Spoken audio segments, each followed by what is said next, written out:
Isso, põe na Rafa primeiro, que a Rafa vai perguntar. Pode? Olá, pessoal, boa noite. Estamos aqui mais uma vez num podcast muito especial. Hoje eu quero apresentar para vocês uma história muito especial, muito maravilhosa, que me encantou muito, né? Que o diagnóstico ele vai muito além da aceitação. E quando essa pessoa me contou, aliás, ela contou para uma equipe a história dela, eu fiquei maravilhada. Eu fiquei encantada porque foi até um ensinamento para mim, né? E hoje eu estou com a Patrícia e ela vai me contar um pouco sobre a sua escolha de ser mãe atípica. Pode falar, Patrícia, conta aí um pouco para mim como é que foi. Boa noite, Rafa, tudo bem? Obrigada pelo convite. Morrendo de vergonha, já falei isso para você umas 10 vezes. E escolher ser mãe atípica, eu acho que é a mesma coisa de quem não escolhe ser mãe atípica, porque você, na minha visão, né? Minha visão de ser humano e de mãe.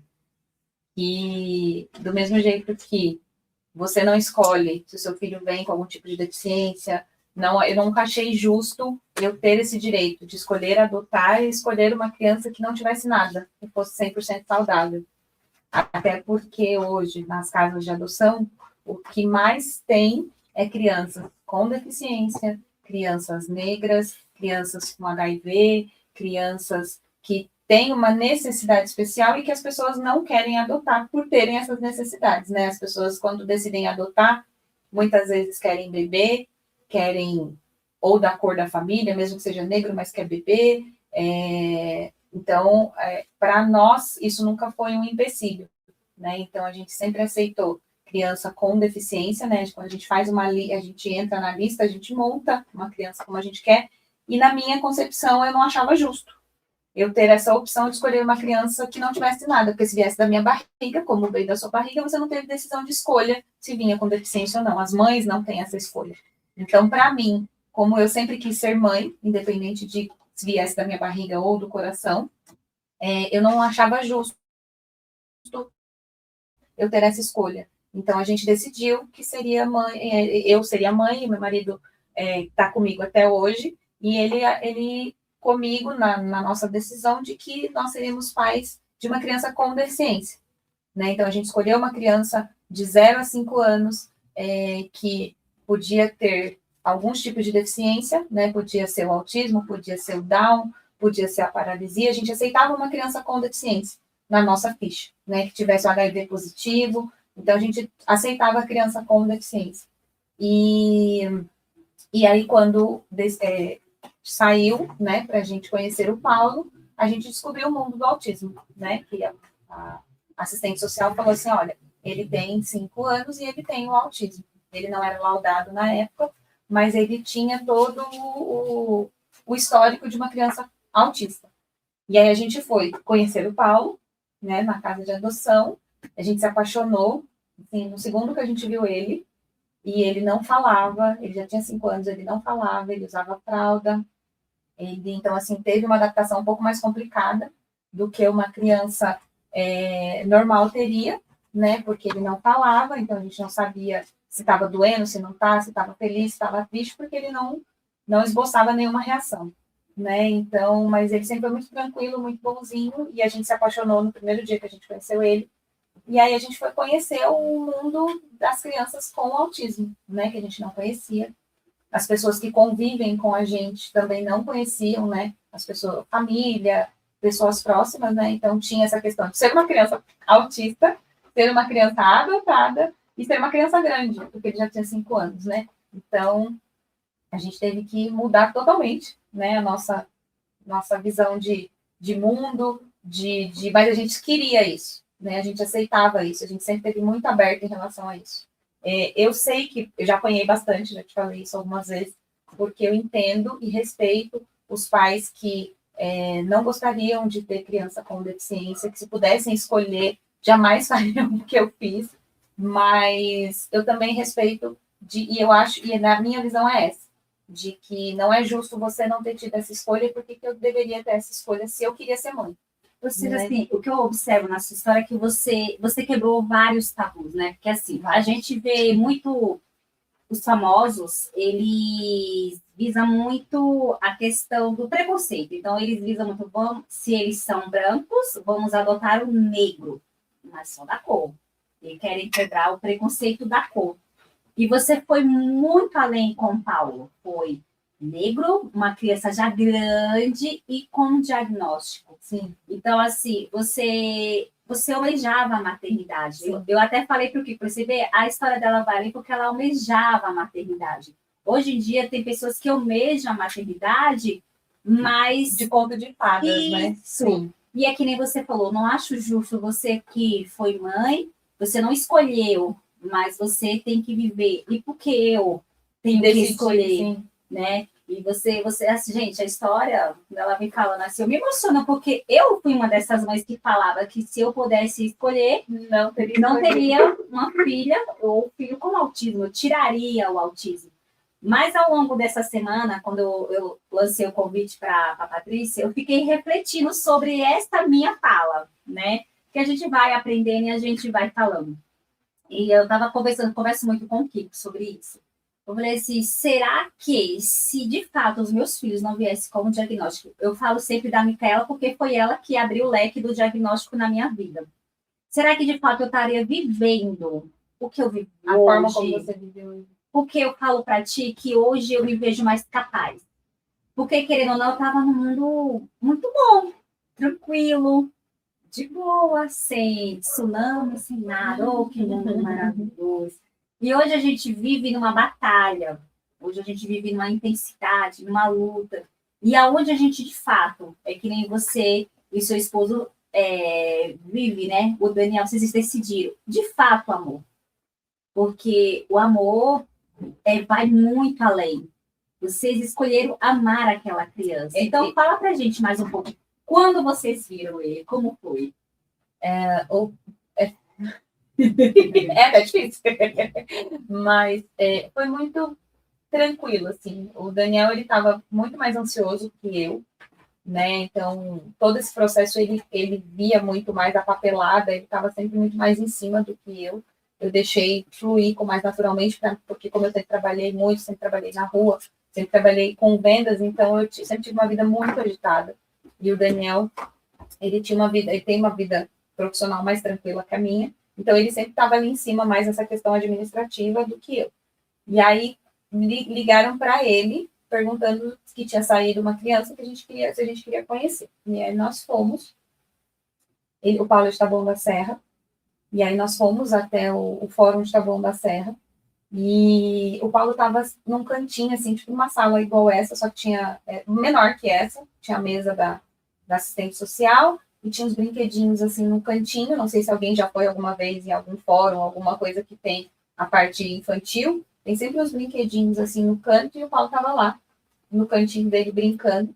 E o Paulo não falava, né? O Paulo usava fralda, o Paulo não falava. Então, era igual um bichinho, assim, arisco, assim, sabe? No cantinho, quando você vai brincar, a pessoa se encolhe, não queria que colocasse a mão ainda no começo, e a gente não podia ser brusco, né? Então, não era só pela questão do autismo. Era porque ele não conhecia a gente é tão automático de, ai, deixa eu pegar no colo, ai, deixa eu brincar, deixa... Então, o Paulo tinha essas questões, né? De ser a primeira vez que estava vendo a gente. Ele era uma criança com autismo, que a gente não sabia como lidar com aquilo. Então, a gente respeitou o tempo dele. O Daniel sentou no chão, eu sentei no chão, nós começamos a pegar os brinquedos e brincar com ele. Aí, no começo, ele sempre foi muito focado no Daniel. Ele sempre foi direto no Daniel. A prioridade dele, o foco dele sempre foi o Daniel. Então, ele foi no Daniel, o Daniel começou a brincar com ele, aí eu fui um pouco mais devagar, eu brincava com ele, ele fugia, ia para o Daniel. E aí foi o primeiro encontro, assim, de uma hora e pouquinho. E aí foi agendado um novo encontro na semana seguinte, no mesmo local. Quando ele nos viu na semana seguinte, ele já veio, já pegou na minha mão, já pegou na mão do Daniel, já entrou na sala, tipo, ele já nos conhecia. Né? E aí nós começamos a brincar da mesma coisa, começamos a conversar, e aí ele veio comigo, aí ele ficou no meu colo, já no segundo encontro. Só que para nós foi tudo muito rápido, porque normalmente, quando a gente decide adotar, a gente tem um período de convívio. E com o Paulo, nós tivemos 3 semanas de período de convívio. Na 4ª semana, ele foi para minha casa. E nunca mais ele voltou. Foi muito rápido com o Paulo, né? Então, esse primeiro encontro, nós tivemos um segundo encontro no mesmo local. No nosso terceiro encontro, eles marcaram num parque que tem lá em Taboão da Serra. E aí nós nos encontramos no parque, a gente brincou, a gente ficou bastante no chão, mas ele já pegava na nossa mão, já sabia que a gente estava ali para brincar com ele, para conversar com ele. E aí, no 4º encontro, a moça falou, a assistente social falou, já pode trazer a cadeirinha, que vocês já vão levar ele embora. E aí, nós passamos o dia com ele, não lembro nem onde foi, se foi no parque também, nós fomos para o fórum, passamos um tempo com ele lá no fórum, passamos com o juiz. Na hora que nós sentamos na sala, o Paulo já estava com a gente. Aí o juiz, para assinar, né, a autorização de que o Paulo fosse embora com a gente, o juiz olhou para a cara do Paulo, olhou para a cara do Daniel, né, para quem conhece meu marido, e falou assim para ele: o senhor não mijou fora do pinico aqui em Taboão da Serra, não? Porque ele é sua cara. E aí o Daniel, não. E o juiz estava sendo muito gentil, e o Daniel todo apavorado, falando, não. Nossa, porque ele é muito parecido com você e tal. E eu falei, doutor, depois de uma certa idade, depois de um certo tempo de relacionamento, nós já estamos há 20 anos juntos, a gente não procura mais nada, a gente só aceita. Então, assina aí que eu vou levar embora, tá tudo certo. E aí, nós levamos o Paulo embora. E aí, a primeira noite foi, assim, terrível, porque o Paulo estava com piolho, então ele coçava muito a cabeça. E né, para quem sabe da criança com autismo, com algum tipo de deficiência, eles focam muito naquilo, então o Paulo começou a ficar na carne viva de tanto que ele coçava. E aí, estava tomando medicação. Ele entrou no carro acordado, nós fomos no mercado, compramos as coisas que precisava para ele e fomos para casa. Quando chegando no carro, ele estava dormindo. Então, ele não viu aonde ele chegou. Ele não observou o percurso. Então, quando ele acordou na minha casa, ele tomou um susto. E aí, nós fomos conversando, tal, ele dormiu, aí eu fui dar medicação para ele. Foi medicação para o teto, foi medicação porque ele gritava muito, porque ele não queria tomar medicação. Então, foram dias bem tensos, assim, no começo, assim. Tanto que a gente não sabia como lidar com ele, porque ele já era uma criança que já tinha passado por muita coisa. Então, aí, no dia seguinte, ele não, dos 0 aos 5 anos, não deram vacina nele. Então, ele não tinha vacina, quase nenhuma vacina, de quando ele era bebê até os 5 anos. Então, a primeira coisa que a assistente social pediu foi que a gente fosse levar ele para tomar vacina. E nós levamos ele no postinho para tomar vacina. Ele tinha 6 vacinas para tomar. Só que a gente não sabia que ele tinha pavor de hospital. Ai, Jesus. E de vacina e dessas coisas de hospital. E aí, quando nós chegamos no postinho, foi aquele fuzuê, aquela gritaria, porque tinha que tomar vacina. E eu travo de um lado e seguro as pernas, e seguro, porque ele puxava o braço para não quebrar. Então, assim, foi o primeiro e segundo dia, assim, sensacional. Foi sensacional. Porque foi bem agitado, assim, pra gente, porque a gente levou ele no postinho para tomar as vacinas, tanto que a gente ficou morrendo de medo dele ficar com medo da gente. Né? Porque, tipo assim, nossa, eu acabei de chegar na casa dele, já me levaram para tomar vacina, já fizeram de douro. E aí a gente já ficou com medo dele, mas aí eu abraçava muito ele, eu conversava muito com ele, eu falava para ele que agora ele não ia sofrer mais, que agora ali era a casa dele, ali era o quartinho dele, que ele não ia mais embora. E o Paulo, ele só falava cocô, xixi e acha, que era bolacha. Então, tudo era acha, e aí que era bolacha, né? E aí, a primeira semana, ele usou fralda, e aí nós começamos a conversar com ele que ele podia sentar no vaso, e uma semana ele já não usava mais fralda. E aí, nós tivemos a adaptação do que ele comia, do que ele não comia, porque ele era obrigado a comer as coisas que davam para ele na casa de adoção. E aí, a gente foi se adaptando com o que ele podia comer. Então, e aí a criança com autismo, 90% delas tem essa questão da seletividade, então a gente não sabia o que ele queria, porque ele não falava, porque uma criança que fala, ela fala, eu quero bolacha, eu quero arroz, eu quero pão, ele não falava. Então a gente teve essa de ficar oferecendo tudo, isso ele quer, isso ele não quer, mas ele sempre foi muito tranquilo. Então, tudo que a gente oferecia, ele comia, ou quando ele não gostava, ele não comia e colocava de lado. E aí depois teve a adaptação da escola, foi para a escola, mas ele sempre gostou muito ele sempre fez muita amizade fácil, ele sempre foi uma criança muito tranquila, porque ele não é uma criança agressiva. Então, o Paulo é muito tranquilo, o Paulo dorme 12 horas, o Paulo só começou a tomar medicação agora, depois de grande, né, que ele começou a tomar o canabidiol para concentração, porque ele não é alfabetizado, a gente não conseguiu alfabetizar ele ainda. que é o nosso maior trabalho com ele hoje em dia, é essa questão da alfabetização, porque ele de convívio, ele é super tranquilo, né? Então, hoje a gente trabalha, o nosso trabalho maior com ele é essa questão da alfabetização, que ele já está fazendo 14 anos, que ele está indo para o 7º ano, e ele não alfabetizou. Então, essa é a nossa maior preocupação com ele. Mas de convívio, graças a Deus, desde pequenininho, desde quando ele veio, foi trabalhoso, foi desafiador, eu acho que essa é a palavra, foi muito desafiador, pegar uma criança que não falava, uma criança grande, uma criança com deficiência, então foi bem desafiador. Mas, assim, foi maravilhoso, eu sou suspeita.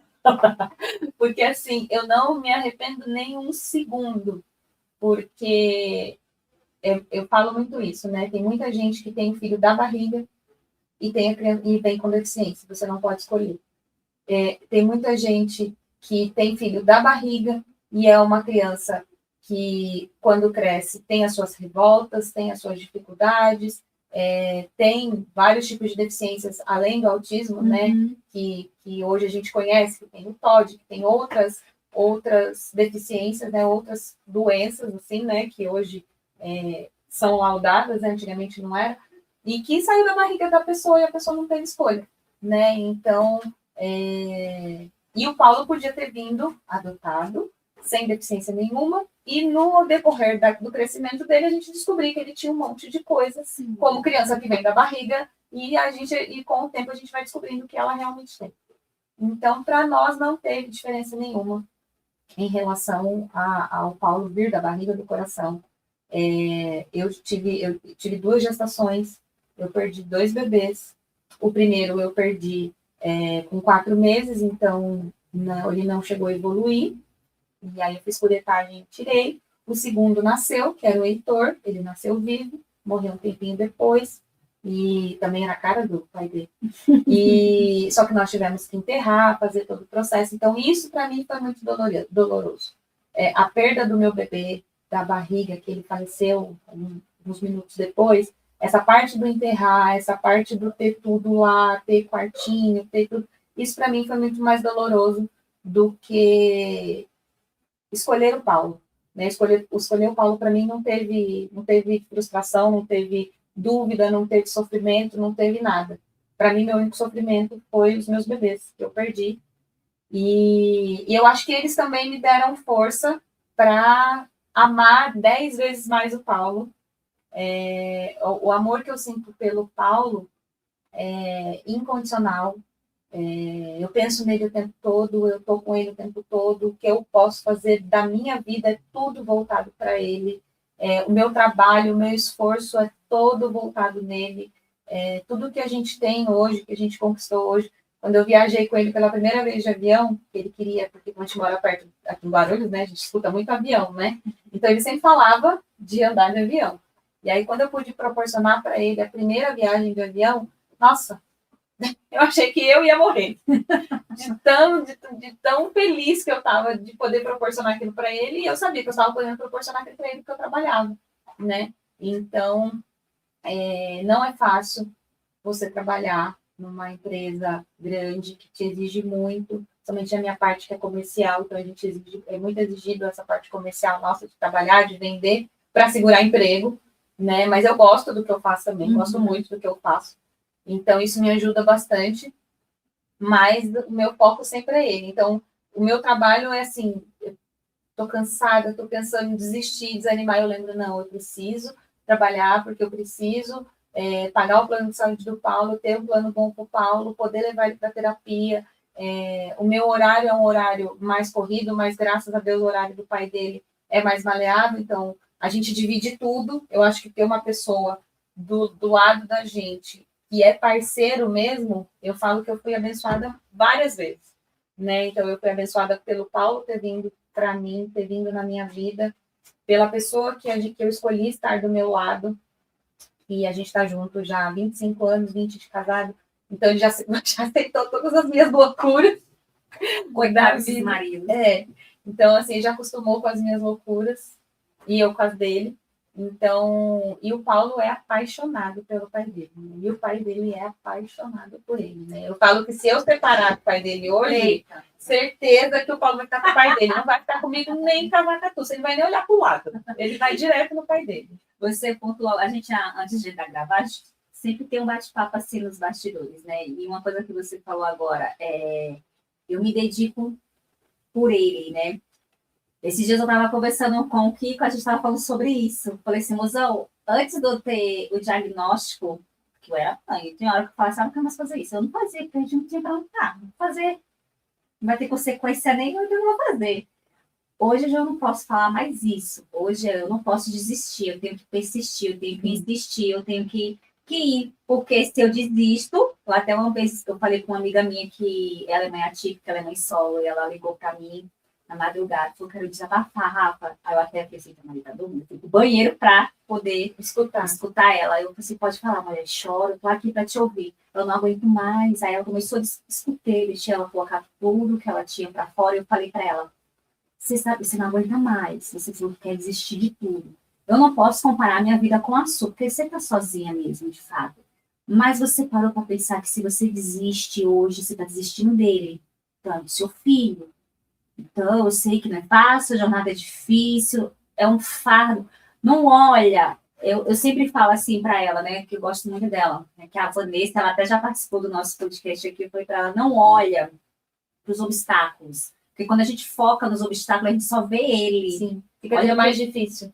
É que nem eu vejo muitas mães assim, me dói no coração. Não vou falar para vocês que é fácil para mim, que não é, mas me dói no coração quando eu vejo uma mãe falando do diagnóstico com um ar de ódio, uma revolta. Uma revolta. Eu sei que não é bom, eu sei que não é, gente. Não é romantizar, mas você já parou para pensar que essa revolta que você está do diagnóstico é a criança? Porque o que é que a maioria dos neuros falam?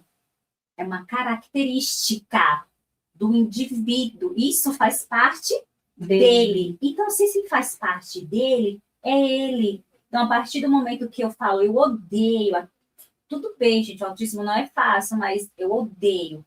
Eu sigo algumas mães que eu vejo que quando elas têm esse olhar mais sensível, você vê que transparece uma paz naquela família, na criança, e quando ela vem relatar, não, no passado não era assim, era mais difícil.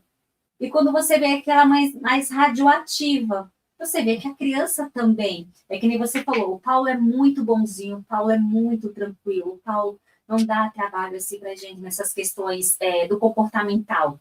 Porque vocês levam isso pro Paulo, né? O Daniel, você. Mas se vocês não levassem isso para o Paulo poderia ser uma criança assim, radioativa, uma criança que bate, uma criança. Porque é o que a gente atrai para dentro do nosso lar. E eu acho lindo a forma como você vai expressando assim, da questão dele, né? O amor. É por isso que eu falo, é além. O Paulo, ele me modificou. Não vou falar para você que foi fácil para mim.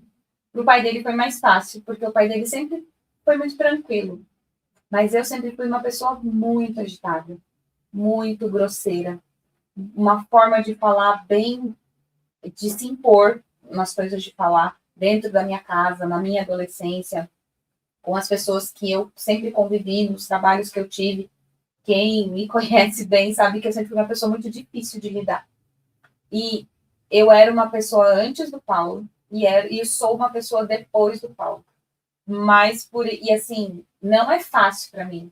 No começo, quando ele era pequenininho, ele fazia algumas coisas e eu... É muito engraçado porque a gente compara, né?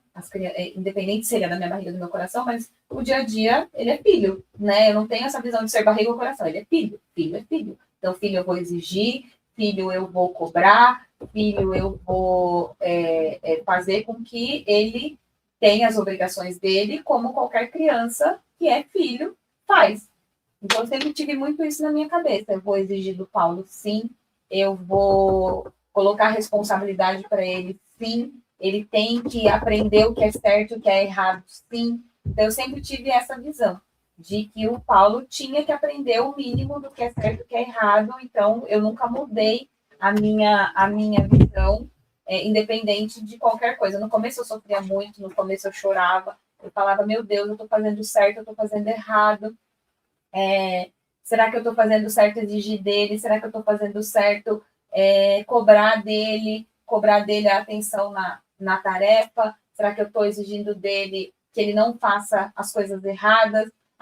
E aí eu pensava, se eu deixar ele fazer o que ele quer, quando ele crescer, eu não vou ter mais poder sobre ele, porque ele vai começar a fazer coisas que eu sempre deixei. E eu sempre fui muito rígida com as crianças que conviviam comigo, né? Com o meu sobrinho, que hoje tem 18 anos, o meu irmão, que tem 25, e hoje eu tenho uma filhadinha de 11. Então, eu sempre fui muito rígida com eles, deles saberem o que é certo e errado, não é não, agora não é hora. Então, eu sempre fui muito assim, muito rígida. E aí, com o Paulo, eu pensava, meu Deus, eu tenho que ser mais boazinha com ele, eu tenho que ser mais maleável com ele. Depois eu parava, eu brigava comigo mesmo, internamente. Eu falava, não, eu não sou assim, ele tem que se adaptar com a mãe dele. E a mãe dele é rígida, e a mãe dele briga. E se a mãe dele precisar bater na bunda, a mãe dele vai bater na bunda. Então, eu tinha que. E aí eu colocava, eu sofri muito no começo, porque eu tinha essa briga interna comigo diariamente. Porque eu até ficava brava que nos primeiros meses como eu trabalhava em loja na época, eu continuei trabalhando afastada, eu estava recebendo o auxílio e a minha chefe precisava de mim alguns dias, então eu ia trabalhar alguns dias. E o Daniel ficou 6 meses em casa sem fazer nada, só ele e o Paulo. Então, os dias que o Daniel ele fazia arte, fazia alguma coisa errada, o Daniel esperava eu chegar, contava para mim o que ele tinha feito de errado e eu ia brigar com ele. Mal de homem. Ele passava o dia inteiro de boa com o menino, sem chamar atenção, sem falar nada. E aí, quando eu chegava em casa, ele falava, o Paulo fez isso, isso, isso. Aí eu falava, mas não pode fazer isso, não pode fazer isso, não pode quebrar, não pode não sei o quê, não pode não sei o quê. Aí eu parava e pensava, eu falei, engraçado. Eu que sou a bruxa má, né?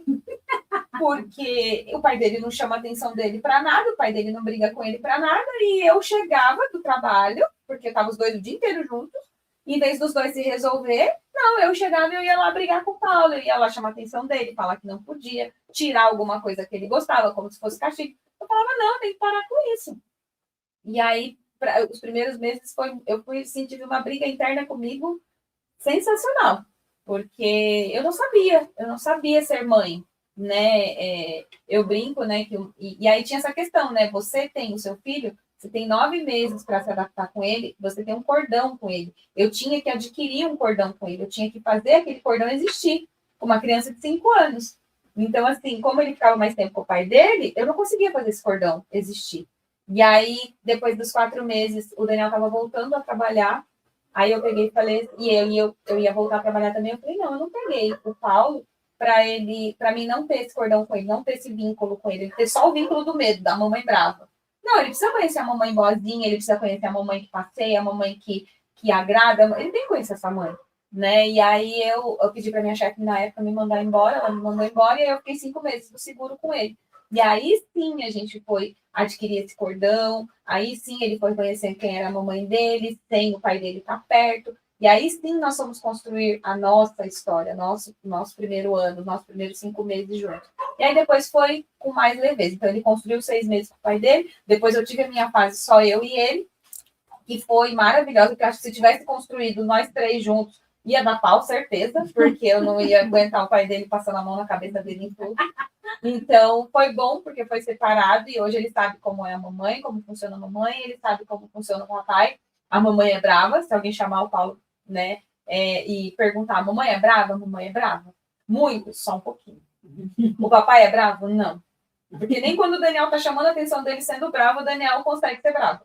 Então, no entanto, que quando acontece alguma coisa, ele fala, vou ter que contar para sua mãe. Não, minha mãe não, minha mãe não. Então, assim, continuo sendo a bruxa má, mas eu sou uma bruxa má mais legal. Então, hoje melhorou um pouco essa questão, porque hoje ele sabe quem é a mamãe. Então, ele sabe que a mamãe agrada, que a mamãe ama, que a mamãe vai fazer de tudo para ele, que a mamãe trabalha muito para poder proporcionar essas coisas para ele. Não que o pai dele não trabalhe, mas para a gente ter o que a gente tem hoje, para a gente ter para ele ter um convênio melhor hoje, para a gente poder passear quando dá para passear, para ele ter roupa boa, para a gente ter algumas questões boas hoje na vida, a mamãe precisa trabalhar.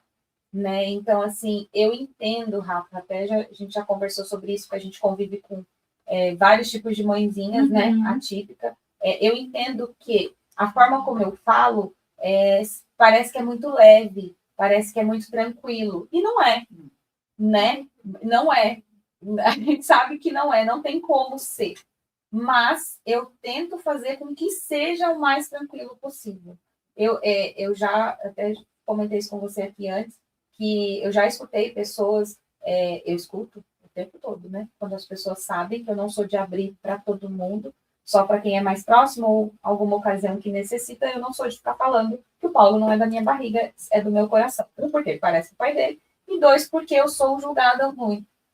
Porque eu sou louca, porque eu fiz isso, porque eu não precisava. E se eu estou cansada hoje, eu não posso reclamar, como você pode reclamar, porque eu escolhi.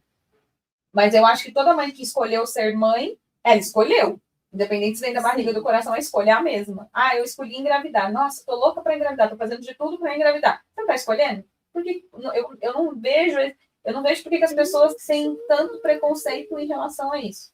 Né? Então, assim, as pessoas têm preconceito quando você adota, porque ele vai vir com o gene de uma pessoa que você não conhece. Porque ele vai vir com o gene de uma pessoa drogada. Porque ele era morador de rua, você não sabe como ele vai vir. Então, assim, de adotar já tem essa história do histórico do adotar. É o julgamento, né? O preconceito. De quando ele veio do sangue, você não conhece o sangue da família, você não sabe se ele tá sendo liberado para adotar porque ele passou por coisas.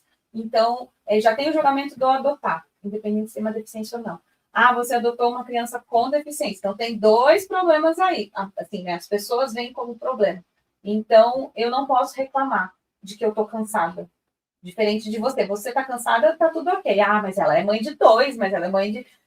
Tipo assim, eu não entendo esse peso que as pessoas têm. É porque assim, é que nem você falou, né? As pessoas elas julgam se eu escolhi, eu sou obrigada a aguentar. Foi uma escolha sua, então você aguente as consequências que você escolheu. E não é sobre isso, né? A gente tem direito de desabafar. Eu mesmo tem dias que eu quero chutar o pau da barraca mesmo, eu não tô nem vendo, eu chuto. Que nem você falou, o autismo veio para me moldar também, porque eu sou também, eu sou uma pessoa que misericórdia. Até falava para um pastor meu, que ele é um amor, que eu falava para ele, pastor, é o seguinte, eu não chuto o pau da barraca. Ele, não, se eu derrubo um prédio, então não mexa comigo, porque eu vou derrubar um prédio. Eu vou botar tudo que eu tiver para fora.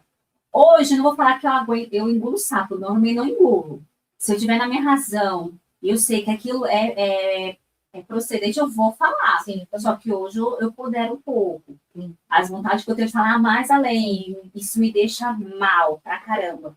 Porque a gente vê, que eu falei pra ti, eu não sei você, mas se o Paulo estiver perto de mim, eu até engulo algumas coisas. Porque ele sabe que o meu tom de voz mudou, né? O meu tom mais agressivo mudou, porque ele conhece o meu tom, os tons de voz que a gente tem, né? Então, quando a gente está sendo... Então, ele sabe quando a gente está sendo carinhoso. E quando a gente levanta o tom de voz, ou que a gente fala mais agressivo, o Paulo sabe. Tanto que o Paulo, quando eu falo um tom de voz mais acima, ele fala, mamãe, o bicho vai pegar, né? Então, ele já sabe que o bicho está pegando, o bicho vai pegar, porque eu já mudei meu tom de voz, a minha fisionomia, ele já me conhece.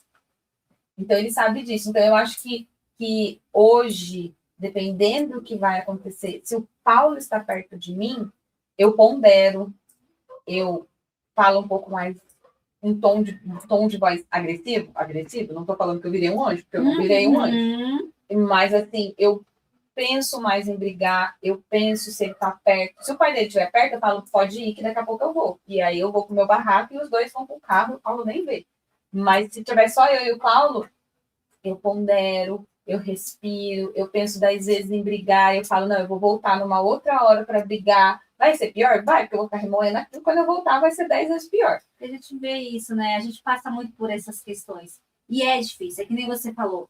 As pessoas me julgam por isso, Rafa, por a escolha. Eu acho que, assim, eu até estava falando que o mundo tá chato de se viver. Eu não tenho direito de escolher. Se eu falei, eu escolhi. Você é julgado, né? E eu, tipo, né? Chegou no meu momento, eu quero reclamar. Não, mãe, você escolheu, você então amada. É que nem você também falou da questão do persistir. Olha, Rafa, não é fácil. Eu trabalho incansavelmente. o Daniel também. Algumas pessoas, tem muitas pessoas que eu fico para morrer, porque toda vez eu falo da nossa rotina, da minha rotina e do meu marido. Aí as pessoas, cadê teu marido? Gente, a gente tem uma rotina assim, assim, assim, assim, assim. Mas às vezes as pessoas acham que a nossa rotina é uma rotina linda, fácil.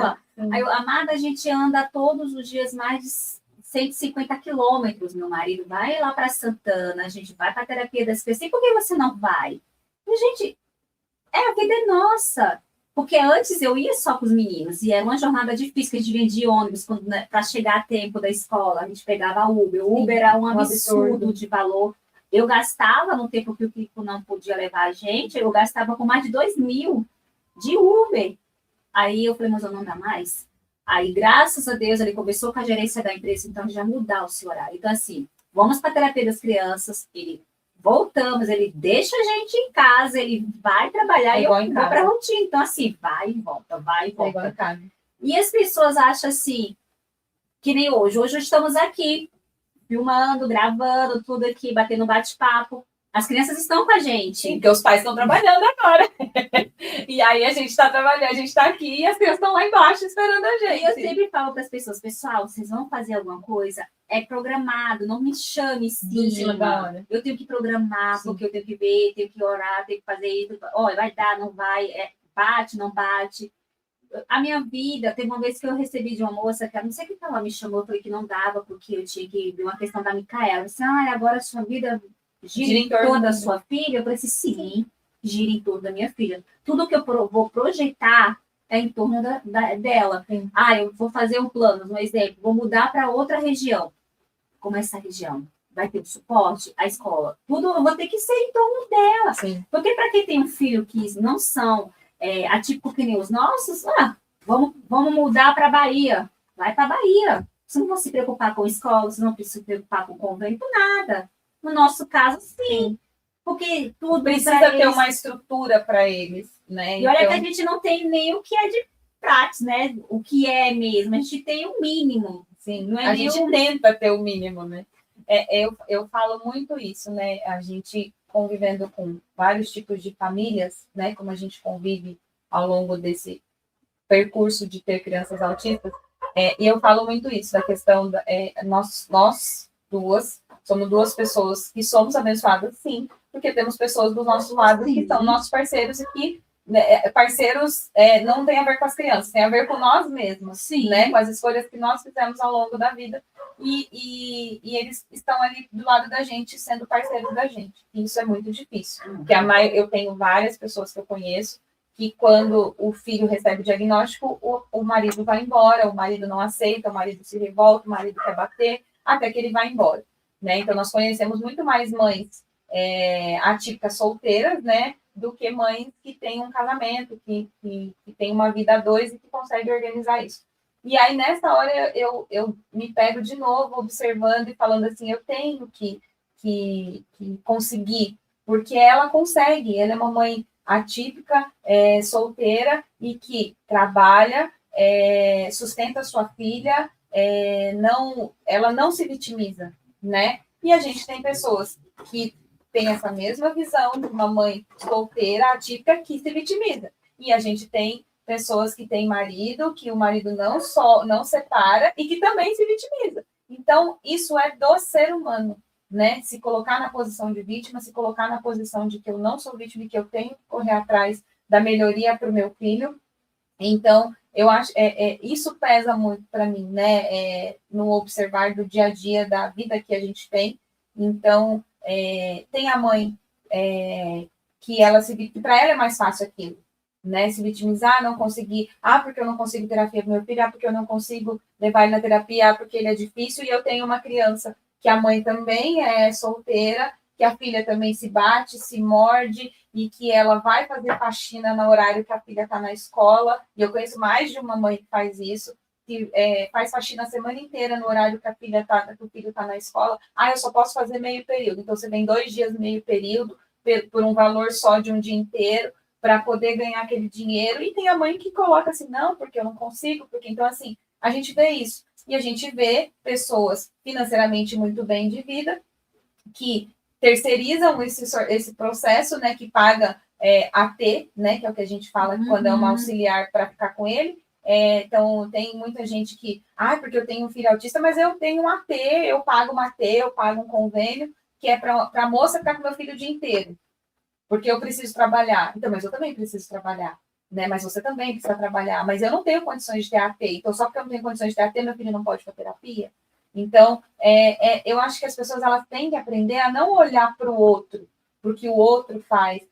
O que me incomoda das pessoas olharem em mim e me julgar é isso, porque as pessoas acham mais fácil me julgar do que olhar para ela e falar assim, não, o que eu vou fazer da minha vida, o que eu vou fazer para levar de uma forma mais leve, o que eu vou fazer para conseguir ganhar o dinheiro, o que eu vou fazer para conseguir levar meu filho para terapia.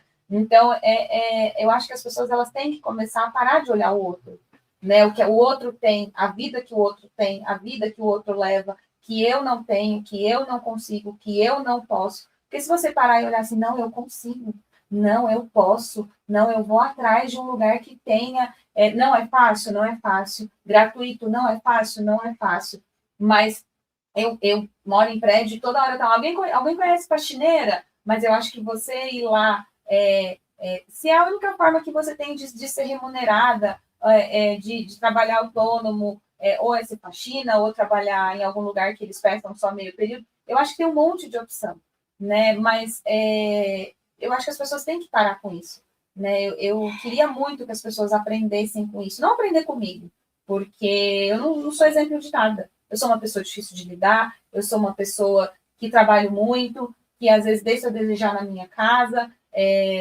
não sou a melhor mãe do mundo, independente se eu escolhi ser mãe ou não escolhi, mas eu acho que você também não é, do jeito que a minha mãe também não foi, do jeito que a minha avó também não foi, que a gente faz o que a gente pode, né? A gente faz o que está ao nosso alcance. A gente erra tentando acertar. Sim. Né? Sim, é sobre isso, sim. Né? E isso é ser mãe, não é ser mãe atípica. Que não vem manual. E eu Cada acho que mãe... o mãe atípica é só um adendo, né? Só um asterisco ali em cima que tem um diferencial. Mas eu acho que o ser mãe. Ser mãe é complicado, porque assim, eu até falo que não tem como uma pessoa, tipo, me instruir. Olha, Rafa, eu como mãe, eu faço dessa forma. Se eu fosse, você também fazeria.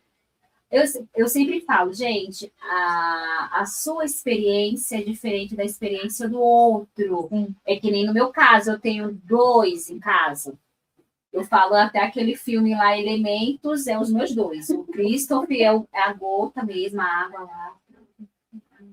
A Micaela é o foguinho, entendeu? É o fogo literal. Então, assim, o Christopher, ele é aquela pessoa calma, tranquila, mas eu tenho que eu tenho que controlar minhas emoções para poder trabalhar com ele.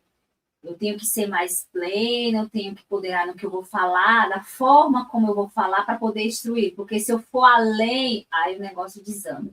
Com a Micaela, eu não posso poder, eu tenho que ter firmeza naquilo que eu falo, autoridade naquilo, porque se eu falo mansa, ela acha, a minha mãe tá de boa comigo, então eu estou fazendo certo, eu vou continuar fazendo isso, porque ela tá falando manso, que é o que ela faz até com o pai, que você falou, ela faz igualzinho com o Kiko, ela, eu vou chamar sua mãe, viu? Eu resolvo esse problema aí que eu não vou lá. E assim, aí você vê, a gente vive nesse contexto. Não, o que eu falo é assim, nós vivemos no mesmo contexto. Sim. Mas qual é a diferença? Por que eu sou tão julgada? Porque eu escolhi. Sabe? É isso que é isso que quando eu falo, não é porque eu estou aqui na tua frente, eu falo que quando você trouxe essa sua história lá, eu fiquei encantada. E me veio uma correção para mim mesma, porque eu ficava ali naquela questão. Para que, Senhor? Por que, Senhor? Porque você fez isso comigo? Isso é um castigo na minha vida. E eu falava assim, eu preferia morrer. Eu já fiz isso, eu preferia morrer ao invés de ter uma filha assim. Eu já ficava imaginando, só que imaginando coisas ruins dela adulta, dela adolescente. Então, quando você falou, né? Assim, caramba, eu não veio no meu pensamento, que louca, ela escolheu viver isso, credo, que horror, é doida, eterna. Não, pelo contrário, quando você falou isso, eu preciso me poldar. Olha para isso, um ser humano poderia ter escolhido uma criança que aos olhos da sociedade é perfeita, e ela preferiu uma criança para ela amar. Ela quis amar uma criança. E por que eu não posso fazer diferente com meus filhos? Eu tenho que amar minha filha, eu tenho que amar o meu filho. Eu pensei assim, entendeu? Não foi um tipo de julgamento. E é muito diferente isso. Porque o que eu vejo que é a sociedade que determina.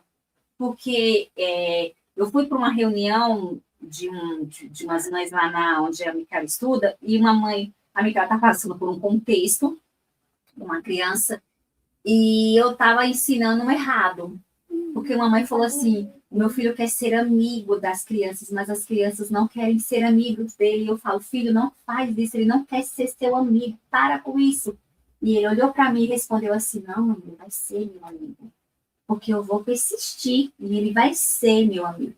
E hoje aquela criança, meu filho, insistiu que hoje essa criança é a melhor amiga do meu filho. Eu falei assim: cara, você já tinha desistido, né? A gente desiste. Eles ensinam a gente, porque a sociedade impõe para eles só coisas ruins. As famílias também, a gente vê. Eu vejo muito na rede social, é monstro, é isso, é louco. A gente só vê adjetivos negativos para os nossos filhos. E quando vê, eles estão, que nem eu falo, nossos filhos vão todos os dias à terapia para lidar com a sociedade. Sim. É para ele saber lidar com a sociedade, não é para a sociedade aprender a lidar com ele, né? É mais fácil eu, tipo assim, que nem um exemplo, estamos num ambiente barulhento. Ele que vem com abafador, amada, eu não vou baixar o som daqui, não, o problema é dele. Não tô nem aí que ele tem problema auditivo, que é acessível. O toque, eu tô nem, olha, eu tenho que passar o negócio, ele não quer, o problema é dele também. Então, assim, você vê que a sociedade impõe uma perfeição, não quer acolher, não quer amar, não quer tratar, mas eles estão ali, ó, todos os dias. Até uma vez um amigo meu falou bem assim, engraçado, as pessoas não pedem para o cego enxergar. Olha, cego, você tem que enxergar. Sim. Não pede para o surdo ouvir, não pede para o mudo falar. E por que as pessoas pedem para o autista deixar de ser autista? Sim. Aprender a lidar com as pessoas, né? Aí eu falo, eles têm que aprender a lidar com a sociedade e viver em sociedade. Sim, de fato, a gente sabe que tem umas crianças que precisam, sim, porque tem uns comportamentos inapropriados, né? A gente sabe que tem uma conhecida minha que o filho dela fala que a casa dela, quando ele acorda, ela tem que acordar logo, porque se ela demorar 1 milésimo de segundo, a casa tá pintada de cocô, porque ele tira a farda, arranca e sai limpando. Então, Rafa, não tem como eu ir para a casa de uma pessoa, dormir na casa de uma pessoa que ele pode fazer isso. Então, que nem ela falou, eu não saio, eu entendo isso, porque é uma criança. E a gente entende que isso tem um peso muito grande para a pessoa, a gente entende isso, a gente respeita isso também. Isso, né? Aí é isso que eu falo, as pessoas julgar a escolha do outro. Gente, a escolha achar que tem direito. Outro. É isso que me incomoda, é as pessoas acharem que tem direito de decidir ou de dar opinião que uma coisa que eu não pedi, né? A única pessoa que precisa estar do meu lado e concordar comigo é o meu marido, que mora na mesma casa que eu, que divide o mesmo boleto que eu. Fora ele, eu não acho que ninguém tem que dar opinião, entendeu? Isso serve para a mãe, para a sogra, para irmão, para qualquer pessoa da família, porque não sai do seu bolso, não, assim, no meu caso, você ainda tem sua mãe, né? Que você vai para a casa dela e que ela te ajuda. No meu caso, eu não tenho uma rede de apoio. Ainda tem esse detalhe. Eu não tenho uma rede de apoio, né? Então, assim, a minha sogra é falecida, minha mãe mora no interior e meus irmãos moram no interior. Então, eu não tenho uma rede de apoio. Sou eu e o meu marido. Quando a gente precisa de alguma coisa que foge muito, assim, muito, que graças ao bom Deus, a gente só passou por isso pouquíssimas vezes, quando o Paulo era um pouquinho menor e eu trabalhava em outro lugar. Mas a gente tem a Tia Ju, que é uma escolinha que a gente paga, né? Hoje ele já está grande, hoje ele já quase não vai mais para lá. Mas quando ele era pequenininho, então, assim, ele ficava meio período na escola pública e no outro meio período ele ficava lá com ela. Então, ela dava café, dava almoço para ele, mandava ele para outra escola com a perua, depois a perua passava e voltava e deixava ele lá, e quando eu chegava 8 horas, eu pegava ele lá. Então, e a Tia Ju veio com a gente ao longo desse tempo, Então, eu falo que ela é meu anjo da guarda. Ela não é nem uma escola, independente se eu pago ou não, mas ela é meu anjo da guarda, sempre foi meu anjo da guarda, porque qualquer problema que eu tenho, qualquer dor de barriga que eu tenho, eu falo, Tia Ju, posso deixar o Paulo 6 horas da manhã aí? Tati, pode trazer, ele vai tomar o chazinho dele comigo, independente se ele tem hoje 13 anos ou quando ele tinha os 5. Então, acontecia, Tia Ju, eu vou demorar para chegar, pelo amor de Deus. Tati, ele está aqui dentro de casa comigo, fica tranquila. Então, eu sempre tive a Tia Ju, que eu falo que é meu anjo da guarda, e tem uma amiga que mora próximo de casa, que também se dá uma dor de barriga, que hoje até a filha dela, eles estudam na mesma escola. Então, também, se me dá uma dor de barriga, eu sei que eu posso contar com a Clésia, que é essa minha amiga que mora próximo. Hoje a gente já não tem mais tanto contato, porque o Paulo cresceu, e aí ele consegue se virar mais sozinho. Mas são sempre meus 2 anjos da guarda. Que eu sei que se eu tiver qualquer dor de barriga, mas são pessoas que não são da minha família. São pessoas que eu posso contar, mas que nunca tiveram vínculo comigo, mas que têm um coração, eu brinco que elas têm um coração tão grande quanto o meu, porque elas podiam não fazer, não ajudar, não pensar. A Tia Ju não tem a ver com dinheiro, tem a ver com eu poder confiar e o amor que ela tem pelo Paulo e que ela teve pela gente desde o início. Então, são essas 2 pessoas que eu tenho proximidade, que eu posso contar, mas assim, família, de falar assim, vou deixar na casa da minha mãe hoje, minha mãe vai pegar, minha mãe vai fazer comida, minha mãe... Hoje o Paulo, ele fica um período maior sozinho, né, ele chega da escola às 7 horas, normalmente 7h15, 7h20, dependendo de onde eu tô chegando, então eu falo com ele na câmera, falo, filho, vai tomar banho, mamãe tá chegando, mamãe tá em tal lugar, olha no GPS, e aí a gente se fala, mas ele fica normalmente 20 minutos, não fica um tempo sozinho, porque hoje ele quer e eu confio nele, ele nunca mexeu em faca, nunca mexeu em fogão, eu sempre confiei muito nele, ele confia muito na gente, então ele nunca me deu motivos para pensar o contrário. Então hoje ele está virando realmente um adolescente, e é o que eu e o Daniel a gente faz. O que a gente trabalha nele é essa autonomia, para que se amanhã ou depois eu não estiver aqui, ele não sofra tanto, né? Porque eu sei que ele vai depender de uma outra pessoa para o resto da vida, né? Então eu não sei quem vai ser essa pessoa que vai querer ficar com ele, que vai poder ajudar ele, né? Eu tenho a minha mãe, mas, né, a gente não sabe o dia de amanhã, então eu tenho a madrinha dele, que também é o anjo da guarda da gente, que quando a gente precisa de alguma coisa também, mas ela mora mais distante, então tem um processo um pouco mais complicado, mas eu sei também que se precisasse ficar com ela, ele ficaria, mas não é uma responsabilidade deles, né? É uma responsabilidade nossa. Então, o que eu faço sempre com o Paulo é trabalhar isso nele, a autonomia dele, a vivência dele com as outras pessoas, quando eu não estou perto. Me dói um pouco quando eu vou conversar com algumas pessoas e eu vejo que algumas crianças fizeram algumas coisas para ele.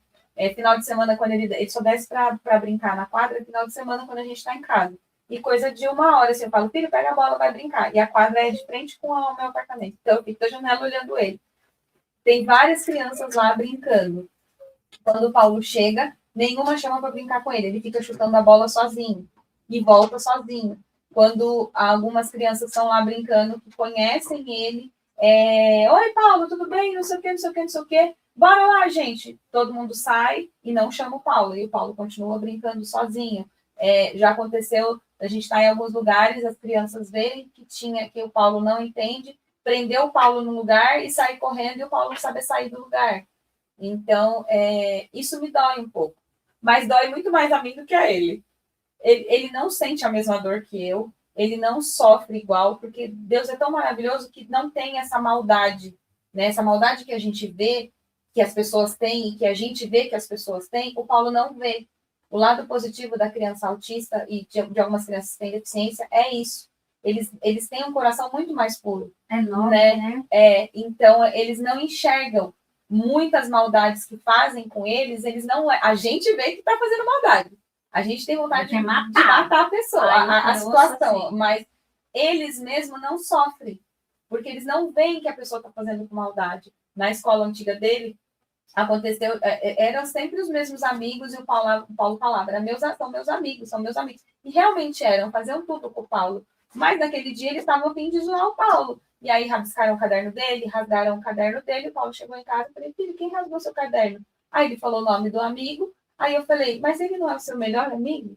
Por que o seu melhor amigo rasgou o seu caderno? Então, ele não é o seu melhor amigo. E eu enxerguei isso. Talvez ele não fosse o melhor amigo dele. Porque ele realmente estava ali para zoar o meu filho. Mas o meu filho falava, ele é o meu melhor amigo. Então, eu tinha que levar isso em consideração, que para o Paulo, se eu brigasse com o melhor amigo, se eu brigasse com a mãe do melhor amigo, se eu fizesse qualquer coisa, eu ia estar deixando o Paulo triste. Porque o Paulo não viu aquela maldade. O Paulo não viu aquilo como maldade. Eu vi aquilo como maldade. Eu vejo as coisas que as pessoas fazem como maldade. Porque a gente vê que é. Principalmente a pessoa que não tem nada. Mas o Paulo tem um coração tão tranquilo, tão... que isso eu acho maravilhoso. Até brinquei, né? Essa semana. Tá todo mundo louco com figurinha da Copa. E o Paulo não tem essa vontade de ter o álbum. Meu, de oh, ter... glória! Não tem, o meu sobrinho até mostrou para ele o álbum, foram lá trocar. O meu sobrinho tem 18 anos, estava lá desesperado, comprando álbum, comprando figurinha em tudo quanto é lugar, e o Paulo põe de volta no lugar. Então, assim, eu falo que eu acho maravilhoso, que eu não sofro com algumas coisas. Então, tem muito lado positivo disso, dessas questões, né? De ter vontades, mas ter vontades diferentes. Se você faz, ele vai ficar muito feliz. E se você não faz também, ele vai entender e tá tudo bem. Eu falo que eles são felizes no simples. Sim. E eles ensinam a gente a isso. Sim. A gente é no muito. Sim. A gente quer estar muito. Isso. O Paulo, se eu fizer um bolinho para ele cantar parabéns em casa ou na casa da minha mãe, quando a gente vai pro interior, eu faço na minha mãe, só de estar a vovó, o vovô, todo mundo cantando parabéns, um bolinho com uma vela, ele fica muito feliz. Eu não preciso fazer... E eu sempre pensei, não, porque eu tenho que fazer festão, porque eu tenho que fazer em salão, porque eu tenho que não sei o quê. E eu percebo que a mesma felicidade que o Paulo tem, se eu faço no salão, se eu quiser na casa da minha mãe, a gente de pijama, ele fica feliz do mesmo jeito. É sobre isso, eu falo muito sobre isso. Eles são muito simples. Aí, às vezes, a minha cunhada tem uma cunhada que pergunta assim para mim, eu falei assim, amada, é difícil. Por quê? Porque eu falei assim, não tem algo. Ah, mas tá esse negócio na moda, as menininhas estão tudo querendo assim, mas para ela essa questão, porque eu dou aula para as minhas alunas lá e eu sempre falo, não é que vocês querem ganhar, a própria família já induz você, vai influenciar, gente, vocês têm necessidade? Não. E por que vocês compram? Porque eu quero mostrar. Então, é mostrar. Porque mas foi ensinado assim, né? A minha não gosta disso, tipo assim, teve a epidemia do Bob Goods, das canetinhas. Graças a Deus. Se eu pegasse aquela canetinha do I99 e mandasse ela pintar, ela ia pintar. Então, assim, você graças vê que... a Deus mesmo. Eu falo assim, eu não tenho problema com eles sobre isso. Tanto ela quanto o Christopher, que o Christopher tem mais um entendimento um pouco maior que ela. Não tenho. São pessoas simples. Sim. A gente consegue agradar no simples, sim, diferente das crianças de hoje, né? Gente... Estamos aqui, né? Ela contou a história dela. Espero que vocês tenham gostado. Isso não falta coisa, hein? A gente tem que fazer outra. Vai ter que fazer. Eu queria poder trazer nesse podcast os dois, né? Os pais. O pai vai ser mais difícil. O pai vai ser mais difícil. O que o meu também é. O pai vai ser mais difícil. Né, Júcia? A Júcia que diga. O senhor, o Alberto, que ele gosta de ser chamado de Alberto, mas eu já falei que é Alberto. A gente que o diga nessa discussão. Eu quero agradecer a participação de vocês, tá? Deixe um comentário, se vocês quiserem entender um pouco mais, um pouco da história dela. Tem as redes sociais dela, a gente depois vai deixar tudo bonitinho para vocês ir lá, né? Conhecer também um pouco da história dele, né? Que é o Paulo tá lá no meu Instagram, e aí vocês vão ver bastante foto dele. Mas tem lá porque aqui o que mais importa é os nossos filhos, tá bom? Você quer deixar algum agradecimento? Quero agradecer muito, tipo assim, primeira vez. Desculpa, gente, não sei nem como que eu tava aqui, né, a apresentação, mas assim, pela primeira vez eu me senti feliz em poder compartilhar um pouco dessa história com as pessoas que eu não conheço. E me senti feliz pelo convite, Rafa, obrigada pelo convite. Minha vida. E que a gente possa ter outros encontros, que tem bastante história. Vamos ter sim. Obrigadão, pessoal. Obrigadão mesmo. E fique com Deus. E até a próxima, hein?